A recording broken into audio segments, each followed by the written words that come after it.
Guys, আজকে দেখাবো 43তম math কোশ্চেনের দুটি অঙ্ক।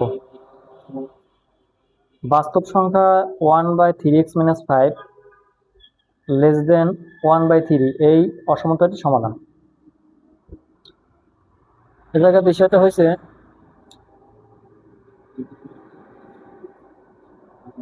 যখন আড়াআড়ি গুণ করা হয় তখন এই চিহ্ন পরিবর্তন হয়ে যায়।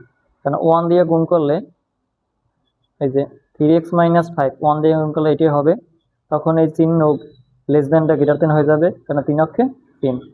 উভয় পরের লাইনে উভয় পক্ষে আমি 5 যোগ করছি, তাহলে এই +-5 বাদ যাইবে, এই পাশে থাকবে 3x আর এই পাশে হচ্ছে 5 আর 3 অর্থাৎ 3 আছে 8। এই জায়গায় 3 গুণাকারে আছে, এই পাশে ভাগ হয়ে যাবে, অতএব এটার উত্তর হয়েছে এত। দ্বিতীয় অঙ্কটা হচ্ছে x-2/x-1 প্লাস x-1/x-1 -2 = 0 এর সমাধান সেট কোনটি, মানে সমাধান সেট বানাইতে হবে।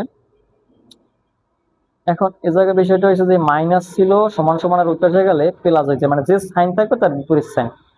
আমি পরের লাইনে লসাগু করছি, লসাগু হয়েছে x-1।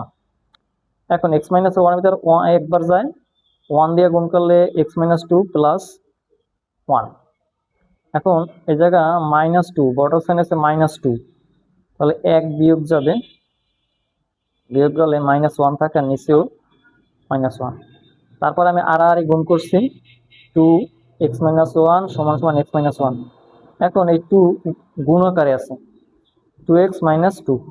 এখানে যে -2 আছে এই পাশে আনলে প্লাস হয়ে যায়, হ্যাঁ প্লাস হইলে 1 থাকে, আর 2x দিয়ে x দেওয়া থাকে একটা x, তাই x = 1। আমি যদি এই সমীকরণের x এর জায়গায় যদি 1 বসাই, তাহলে এই সমীকরণটা অসংজ্ঞায়িত হয়। হ্যাঁ, অসংজ্ঞায়িত হলে এর সমাধান সেট হচ্ছে ফাঁকা সেট। ওকে, ধন্যবাদ।